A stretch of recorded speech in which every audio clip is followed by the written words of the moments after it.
عن أبي بكر الصديق رضي الله تعالى عنه আবু বকর সিদ্দিক রাদিয়াল্লাহু তাআলা আনহু হতে বর্ণিত ক্বালা তিনি বলেন ক্বালা রাসূলুল্লাহ সাল্লাল্লাহু আলাইহি ওয়াসাল্লাম রাসূল করিম সাল্লাল্লাহু আলাইহি ওয়াসাল্লাম বলেছেন আলাইকুম বিসিদক ফাইন্নাহু মাআল বিররি ওয়া হুমা ফিল জান্নাহ। বিশ্বনবী জনাবি মুহাম্মদুর রাসূলুল্লাহ বলেন তোমরা সত্যের সাথে থাকো, সত্য মানুষকে নেকির দিকে নিয়ে যায় আর এই নেকি মানুষকে জান্নাতের দিকে নিয়ে যায়।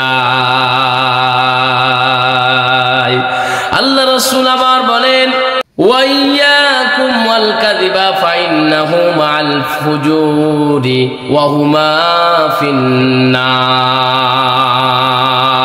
তোমরা মিথ্যা থেকে বেঁচে থাকো, মিথ্যা মানুষকে পাপের দিকে নিয়ে যায়, এই পাপ আবার মানুষকে জাহান্নামের দিকে নিয়ে যায়।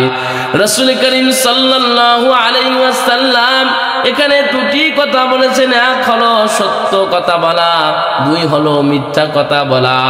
সত্য কথা বললে মানুষ নেকির কাজ করে, সত্য কথা বললে মানুষ ভালো কাজ করে, সত্য কথা বলনেওয়ালা মানুষগুলো ভালো ভালো কাজ করে, সত্যর পথে থাকে, অটল থাকে, দিনই কাজ করে, আমল করে।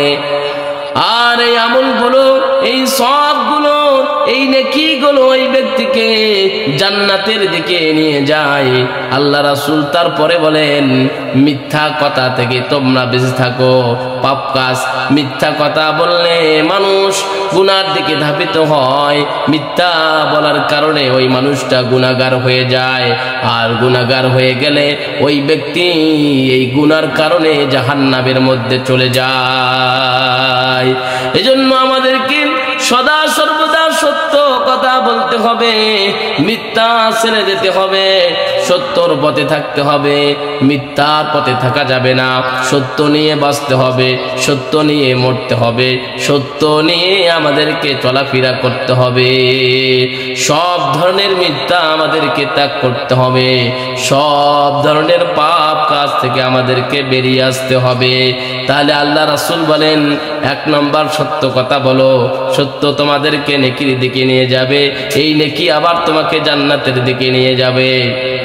দুই নম্বর হলো মিথ্যা ছেড়ে দাও, মিথ্যা থেকে বেরিয়ে আসো। মিথ্যা কথা যদি বলো তাহলে এই মিথ্যা কথা বলার কারণে তুমি গুনাহগার হয়ে গেলা, এই গুনাহ আবার তোমাকে, এই পাপগুলো আবার তোমাকে জাহান্নামের মধ্যে নিয়ে যাবে।